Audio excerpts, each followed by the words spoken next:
I nicked my wire a little bit. Who knows, maybe I'll get electrocuted when I go to reach in my tank. Let's see if we get electrocuted. So kind of gross, but this is the Seachem 75 that I have. The issue with this filter, the downfall is this thing will eat up your fry like crazy. It's got the skimmer up here. And so what I've done is I've taken air hose and I've essentially plugged the skimmer on this. But it's also got those on the bottom too, right in this area here. That's where this guy comes in. This guy is going to basically replace this lower unit. I'm gonna make it so that it's still fry proof and the water movement is correct. The water level, unless it was kind of above where that airline tubing was, this thing would be kind of slurping the water and really loud. So it's just got a little retention tab here on the side. So you kind of pull out, it'll slide down, pops right off. There we go. So you can see it's got that little adjustable flow. And that's what was determining, does the water go to the skimmer? Does it go through the lower intake? This was my rubber band sponge filter blocker, poor man's pre-filter. So without further ado, let's get the optimizer installed. So to take out the motor, just slides right back. Maybe. Gotta remove the wire. Just slides right off. And then from there, at least from what I've gathered, take our optimizer and we're gonna put those two together. Let's see here. Let me see if Corey gave instructions. So there we go. For proper installation of the optimizer, pay close attention. Yeah, I should have done that. So it looks like on our motor, we're actually gonna take this guy off right here. So let's pop that off. I see the tab right there. Okay, so maybe not the recommended method, but I basically took a knife, pried it in between this upper clip and the actual motor, and it popped like immediately. It's not that strong, but it's strong enough to where the hands weren't really getting it done. So it's showing we line up the clips. So you get your clip there, indent here, line those up, and push together. This is gonna have to get cut off. So I'm gonna go grab something to separate the wire from the actual housing there. Be right back. Okay, so I removed it. As you can see, I nicked my wire a little bit. I don't think I went all the way through, so I'm not too concerned with it safety-wise, but I did put a little bit of electrical tape there just to be safe. Who knows, maybe I'll get electrocuted when I go to reach in my tank. Next step, gotta actually install it. So we turn it this way. There's a little slot up there for this motor to slide into, impeller, and it just slides right in, and that's it. It's in.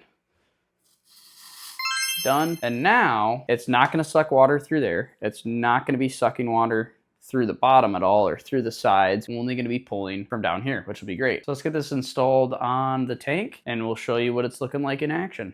Okay, so back at the tank, I literally just plugged it in. Now because the impeller is inside of the fish tank, you actually don't have to worry about priming this. It primes on its own. The filter, pre-filter sponge is a little gaudy, I'm not gonna lie.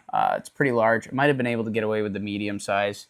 So there we go. So now it's no longer pulling from the skimmer. It's only going to be pulling from the bottom. Flow's pretty good. I can actually turn this thing up now without it making all sorts of gurgly noises. Now for 20 bucks, is it worth it? You know, I go back and forth on that because on the one hand, what are you going to spend when you lose that in babies? Or you lose that in fish that get sucked in by using the skimmer. The other thing you gotta kind of factor in is, again, they're making these with a 3D printer, which takes a long time to make, takes a long time to print, sometimes days. And it's also just the design of it. I mean, this isn't something that they came up with overnight, put it in a box and shipped it. As you guys probably know, anything that they're releasing, Aquarium Co-op is releasing, is going to be tested. It's going to be put through the ringer. It's not just going to be thrown out there for the public to start buying. Cory eggs, not sure if any of these guys are actually fertilized, but we've got them in there. And what I did is I actually took a breeder box and put it in the tank to keep it the same temperature as the tank. I could have hung it on the outside. Yeah, it'd probably stay pretty warm just because it's sitting right next to the tank, but I want to make sure those temps stay up there. So that's what I did this time around. I've got the lid kind of kitty-wonkus because I do have a little bit of air running in there. And yeah, we'll see what happens. We're on day 2 or 3 now. So they should be getting close to hatching out. But yeah, you can see it's already starting to suck up debris. I haven't been talking very long, right? It's already starting to pick up some debris. It did lock into place. Now, some things I didn't like about this. Really just one thing. One, I wrecked my wire. That's not anybody's fault but mine. Which, let's see if we get electrocuted.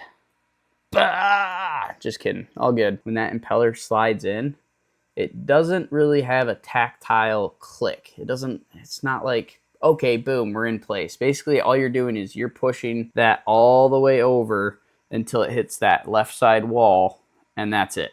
So when you're putting it in the tank, you want to be careful it doesn't slide out of place and those types of things. But that's my only complaint. Outside of that, the build feels really good. The 3D printing looked nice. I mean, I wasn't really seeing much for, you know, defects or anything like that. And again, I've got this thing cranked up all the way. I should probably put the lid on, my dirty lid. You can have that thing cranked up, and you're not having to worry about stuff getting sucked in anymore. So that's really nice. That's probably going to be it for this video. I don't know. What do you guys think? Do you want to see the plants? We should probably dial up the plants. Be right back. Okay, so here's the new 20-gallon. And this is a jar filled up with some lake water. I just threw the plants still in their potter